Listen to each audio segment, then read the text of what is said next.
So we all already know that 2017 was a dumpster fire, but I would like to say that it wasn't all bad. There's a silver lining to any bad year. Maybe you grew as a person or achieved some sort of milestones in your personal life. I know I've found a sense of renewed confidence in myself, especially over the past few months. But unfortunately, some wounds never heal. Especially when you commit to listening to as much music as possible year after year to maintain your sanity. It can't all be sunshine and rainbows. So keeping that in mind, I would like to present to you my bottom 10 albums of 2017. That's a bit of a misnomer. I actually let one or two EPs onto the list, but I'm not one to discriminate over something like duration or amount of tracks or whatever constitutes an EP. You'll forgive me if I kind of refer to my notes a little bit too often. I'm also not really wearing the greatest shirt of all time right now, but, you know, these albums, they don't really deserve high production quality. So, fuck it. We're just going to do this in one take. I'm going to stumble over my words. I'm going to stop to drink water in the middle of my takes. We're just going balls to the wall here for this patron-exclusive video. Thank you for your support, and I'm sorry if any of these albums increase your curiosity enough to go out and listen to them. I would advise against it, but I can't stop you. So we're just going to hit the ground running here. Number 10, Chris Brown's Heartbreak on a Full Moon. This album is ranked lowest because I haven't actually listened to it. I just feel like this album doesn't work at all on paper, so how could it possibly work in practice? On paper, this is a 40 track long Chris Brown album. It's over 2.5 hours of Chris Brown. So, you know, how could it possibly work in practice if it doesn't even work on paper? I mean, does Chris Brown think he's a fucking Star Wars movie? I mean, this is a very space themed album cover. Maybe that's what he was going for, but no, he's not a Star Wars movie. He's a woman-beating lowlife who really shouldn't have a career anymore, and yet here we are with a 40-song-long Chris Brown album. So this album makes the list purely on principle, so just chuck it in the trash. Number 9 is easily an album that wound up being the most profound disappointment for me this past year. That's Pacific Daydream by Weezer. After the acclaim from both critics and fans upon the release of Weezer's 4th self-titled album in 2016, the White Album, it finally seemed to me like maybe Weezer were finally back on track after what I would consider a nearly 15-year slump. They were finally approaching that same spark that made their debut and Pinkerton such captivating albums back in the 90s. But unfortunately, my hopes were dashed upon the release of the first single from this album, Feels Like Summer, back in March, a song which said to me that Weezer hadn't learned the error of their ways at all. This is an overproduced piece of alt-rock electropop nonsense that sounds more like a 21 Pilots reject than even some of Weezer's other worst material. But then in August, they released the halfway decent Mexican Fender, and I was slightly curious, but then they followed that up with the release of yet another stinker, Beach Boys, a song which the Beach Boys should be very, very ashamed to be even mentioned in, and I was let down even harder. And then the album dropped, but thankfully it was mostly just mediocre. The worst songs were released before the actual album itself was, which I thought was thankful.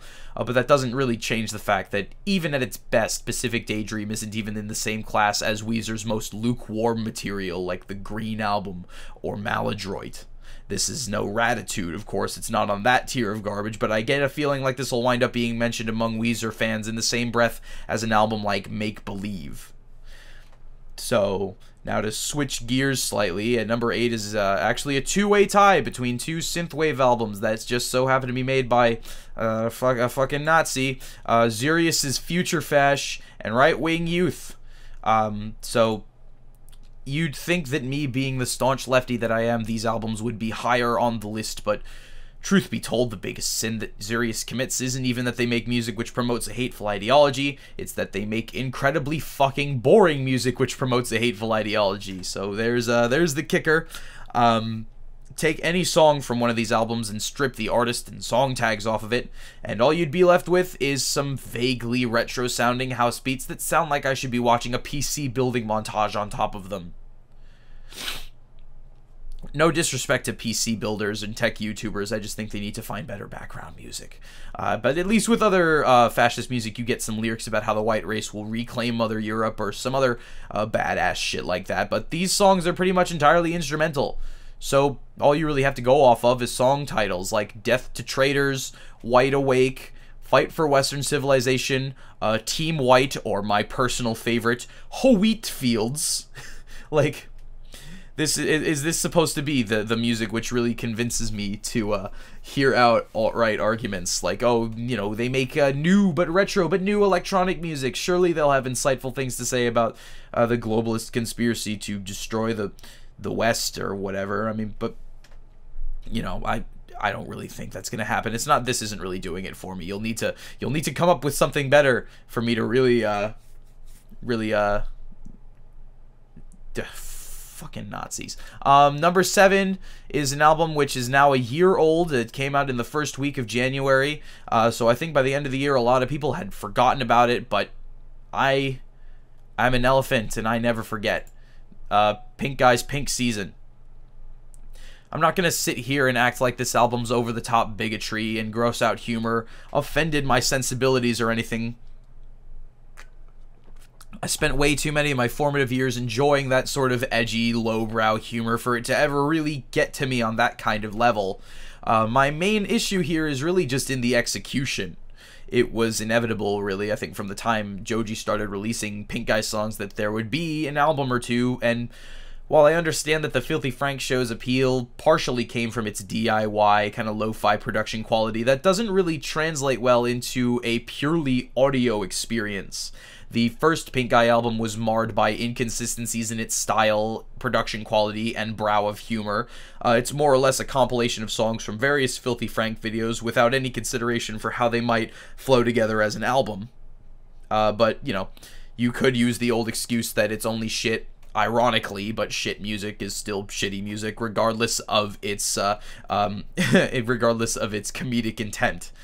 So Joji's not really, he's not a genius for making a series about, oh, there we go. Joji's not some genius for making a series of raps about Asian cuisine alongside dumbass ukulele covers of hardcore hip-hop classics and songs about rubbing your nipples and eating whale meat, and I honestly think he would resent being referred to as such. Although I will admit I do kind of like the raps about Asian cuisine. So fortunately, Pink Season is a marginally better experience in terms of its consistency. It's generally better produced and better performed, but really the unfortunate thing here is that it's 35 tracks and 81 minutes the fuck long. So these songs, as I alluded earlier, they're better suited for the zany aesthetic of the Filthy Frank show than they are for an album. It's the same reason Tyler, the Creator, hasn't made any more songs beyond the 2 that he made as that one character of his from Loiter Squad. 2 tracks was about as much as I or anybody else could stomach from that character, and because he managed to keep it to that minimum, the songs are funnier as a result. But really, 81 minutes of lowbrow toilet humor comedy rap is an experience I wouldn't wish on my worst enemies. Most of the time, the joke just seems to be that Joji is yelling loudly or making a funny voice. It's really nothing but the cheapest possible methods of getting laughs out of middle schoolers. And of course, all the Filthy Frank fanboys, all of whom Joji almost certainly resents, will just say, "Oh, it's a joke album. Why you gotta be so serious all the time?" As if this album being comedic blockades it from any sort of legitimate, meaningful criticism. It's not how anything works, buddy. But you know, props to Joji, I will say, for having the sense to kind of leave Filthy Frank alone after a while. I really think he's going to improve and evolve as a musician and as a person from here, and I actually do look forward to what it is that he manages to create from here on out. So with that said, number 6, this is the first EP on the list. I initially had it ranked at number 1, but then I realized that would be giving it way too much credit, so this is Play-Doh Cooked in Tea by Me and Me, which I guess is like meme with a little ampersand in the middle.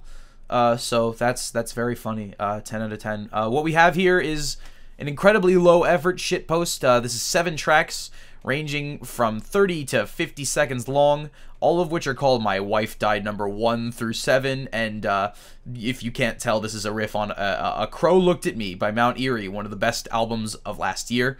But this EP seems to mock the central event of the album's creation and have the nerve to insinuate that the only reason Phil Elverum made it was to cash in on the horrific tragedy that he had suffered in the process of making it.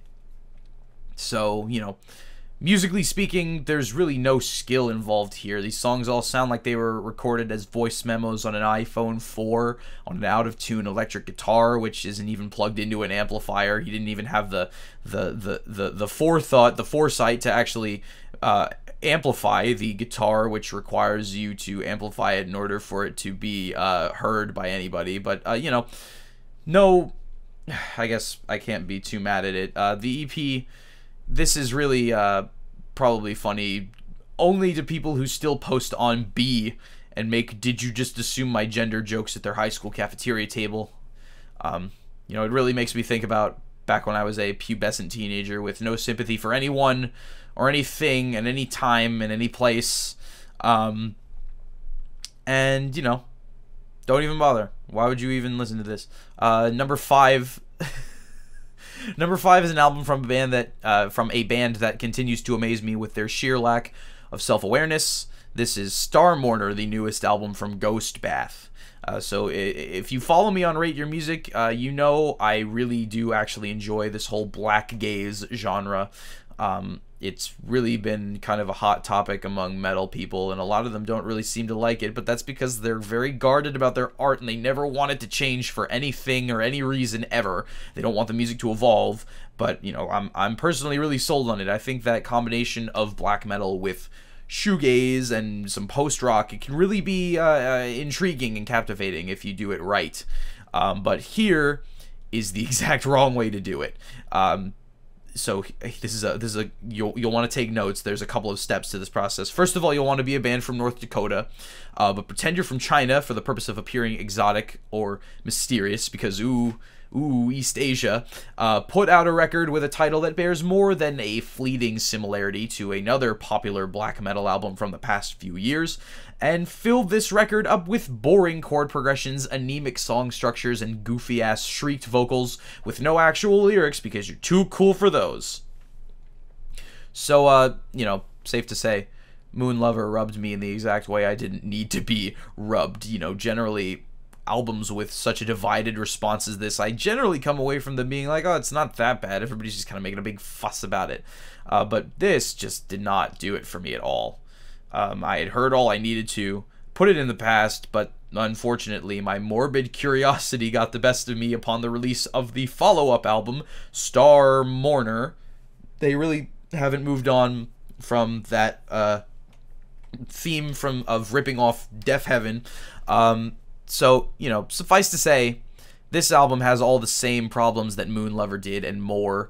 You might be noticing a trend here where a lot of these albums, I have a big complaint about their length. And it's not just the fact that they're long in and of themselves, it's just that they don't do anything with the extended runtime. In the case of Star Mourner, this album is 71 minutes long, which is 29 minutes longer than Moon Lover was, almost half an hour. And the problem is that the problem is that Ghost Bath don't really seem to innovate in any meaningful way beyond what they did on Moon Lover that would justify an album in their style being half an hour longer.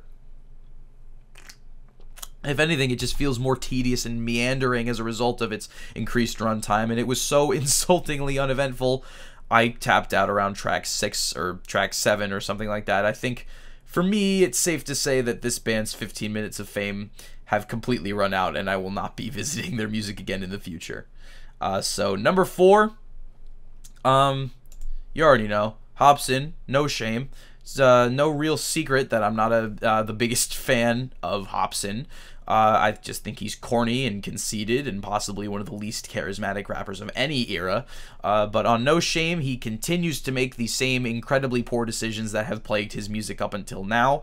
Awful production and mixing. A flow so obviously copped from Encore-era Eminem, which wouldn't really be much of an issue if he had anything interesting to say. And some of the worst bars of his career, case in point, the cherry on top of this shit sucker album, Happy Ending. It's a song that sounds like it was recorded in 2010 or 2011, back when, like, its brand of humor was popular before promptly being shelved. For those who don't know, this is a song about Hobson going to an Asian masseuse and fucking his Asian masseuse. So it's really great, really fun for the whole family. Part of me wants to believe that even Hobson wouldn't have put it onto an album under most circumstances.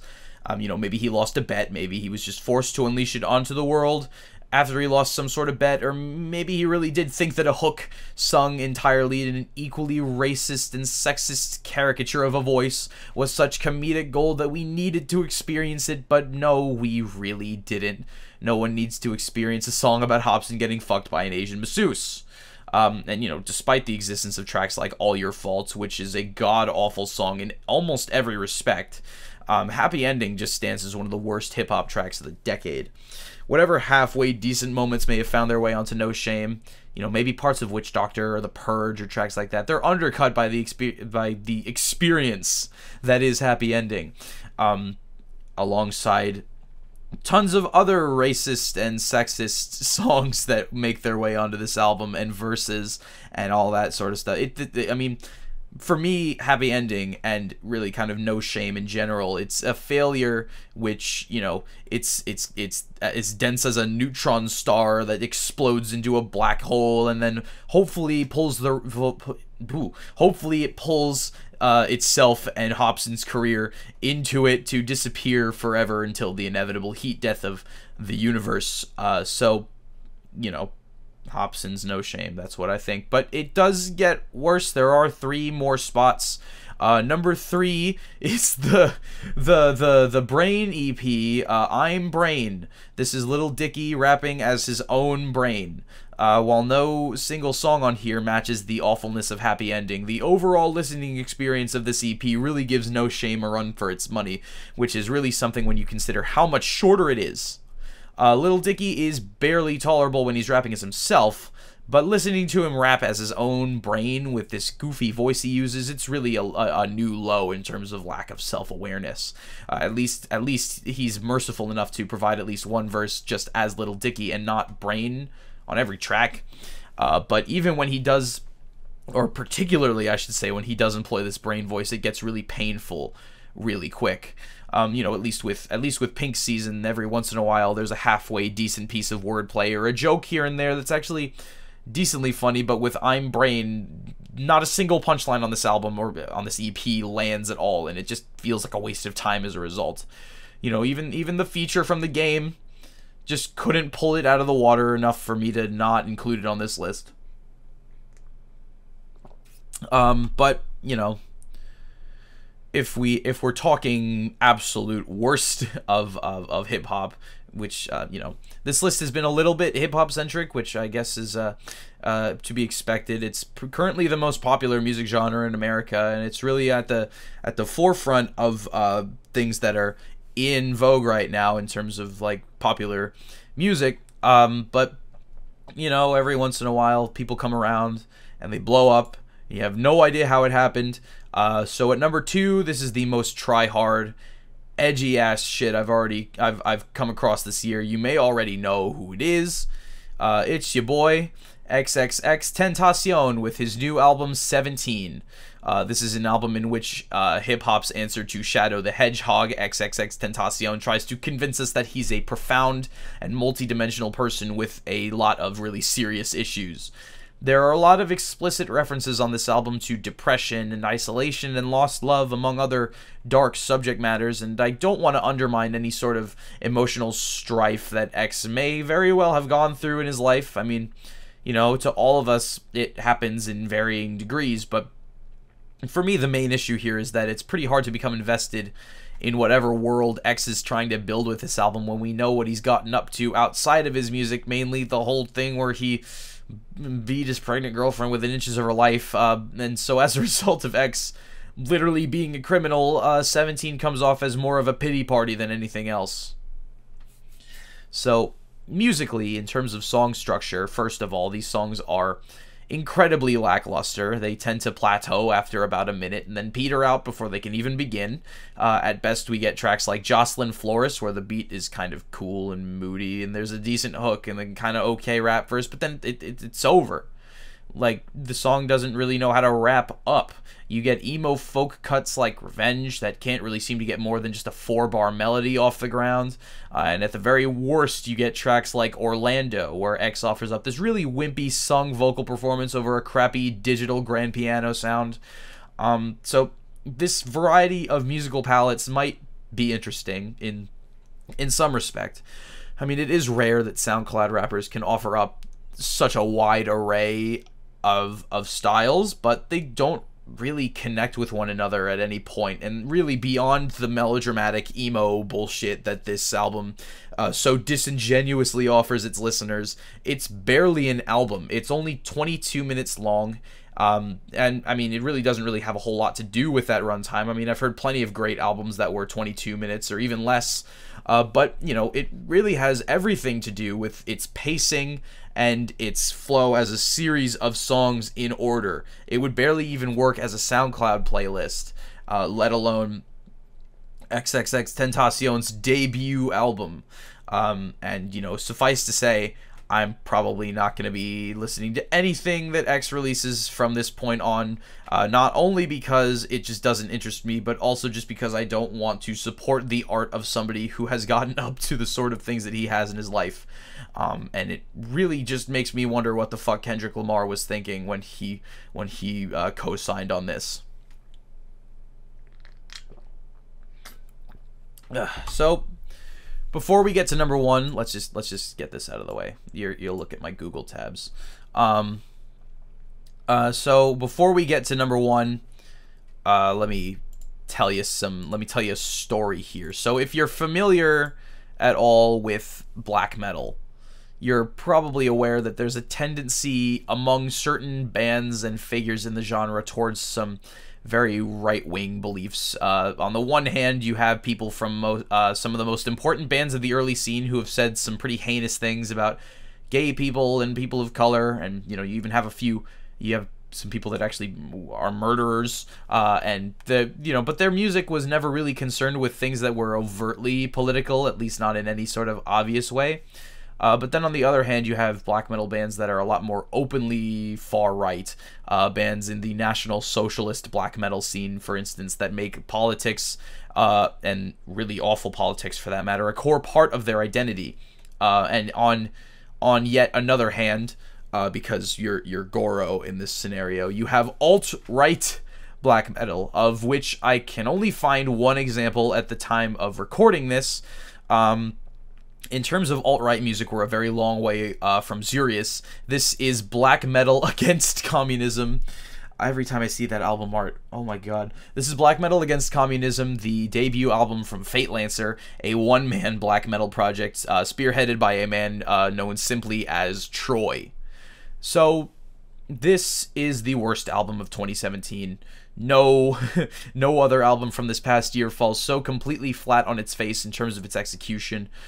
In terms of the actual music here, because we'll start there, it's a competent recreation of the lo-fi kind of black metal sound from the late 80s and early 90s, but the unfortunate thing is that it's nearly 30 years too late at this point for it to be even remotely interesting. I mean, I feel like, you know, it's cool that you've checked out your Dark Throne records and everything else. You've read up on your history. You know how to recreate these sort of riffs, but like, there's really not a place for them in the modern black metal scene. People are beyond that now. It just kind of feels tacky and rudimentary and sort of lifeless nowadays. But really, beyond the music, the real substance here, if you can even call it substance, is really in the ideology. Troy is playing his hand a little too overtly for my liking with this awful album cover, which features an NSBM Pepe with anti-communist signs for eyeballs and corpse paint. Ooh, it's all black and white. Wow. If that wasn't enough of an indication for you, Troy spends most of this album lamenting about how his town and his country are being overrun with Marxist Muslims. These are track titles: Marxist Muslims, anti-fascist pawns, and red scum. vowing that the days of the left in America, and I can only assume the world, are numbered. So if this album is Troy's best line of defense against Muslims and Jews and people of color, queer folks, and leftists, I can happily report that we degenerates have nothing to fear. So, why the reason I say that, reading these lyrics is one thing, like just reading them without hearing them. On the album's Bandcamp page, you can find them. They're all typed out as these like all caps kind of diatribes, but listening to them being delivered on this album, it takes it from being hate-filled schlock to being just straight up hilarious. And then it wraps around again and becomes pathetic. Instead of the traditional black metal, the wretch, and I'm sorry for that miserable attempt, he opts for kind of a grunted vocal delivery, which some bands have been able to do a lot with.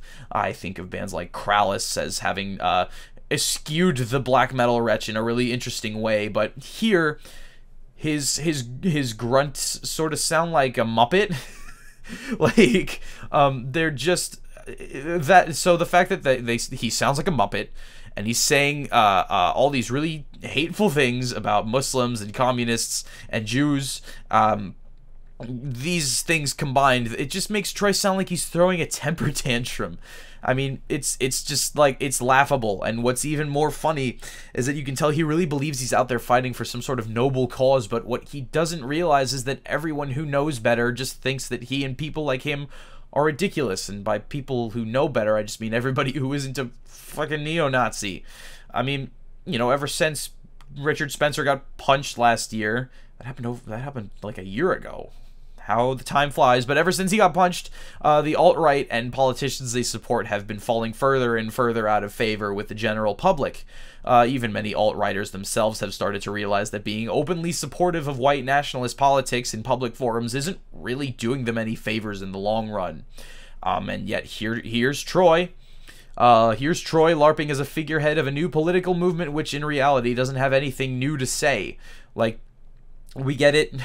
You hate communism. I mean, he even kicks off the album with an instrumental that's set to a speech from Joseph McCarthy, the OG commie hater himself, and none of Troy's anti-communist rhetoric on this album strikes me as being anything more innovative than a McCarthy speech. I mean, anti-communist propaganda has not really evolved since the 50s in terms of its ideological outlook. It's basically the same. And, you know, with the McCarthy samples in mind, there are actually a lot of samples of speeches on this album, some of them being from Cold War era anti-communist politicians like Joe McCarthy, others from neoliberal politicians, I think specifically of Marxist Muslims, which that track is broken up with excerpts of Obama talking about Islam, which I suppose is trying to make him out to be a Muslim or a Muslim sympathizer. I mean, oh no, the horror.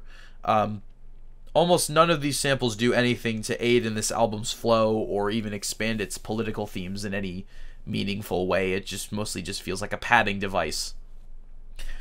So with all that in mind, the lackluster music, the terrible use of sampling, the god-awful vocal delivery, and incredibly hateful message, Black Metal Against Communism, in conclusion, it wants more than anything to be the soundtrack to a revolution, an Aryan uprising, where all white nations are restored to their former glory, but instead all we get is the musical equivalent of one of those Twitter accounts that has less than 100 followers, that it does nothing else but retweet crackpot racist propaganda.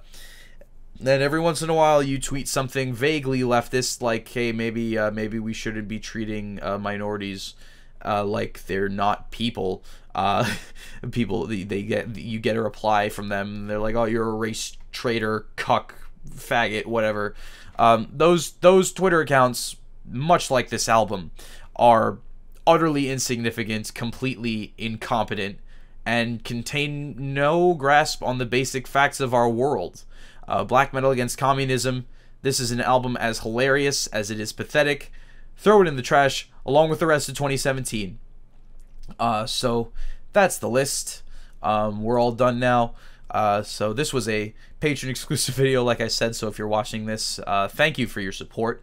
I promise I'll be kind of ramping up the rate at which I deliver that fresh content to the main channel. Maybe a couple more patron exclusives along the way. If you have any ideas for stuff like that, you can let me know. I might try and I've been thinking about doing something where I feature patrons in a collaborative capacity in videos, like getting them to read excerpts of quotes and news articles for buzzwords or something like that. So if any of you have any ideas for stuff like that, I'll think of some myself. And if any of you have any that strike me as interesting, I'll be sure to write them down in my little notebook. I don't actually have a notebook. It's actually just my computer. But yeah, listen to these albums at your own risk. I'm gonna just hit the stop recording button now. This was a terrible experience, and happy 2018. Let's pray that music is a little bit better this year, and stay legend.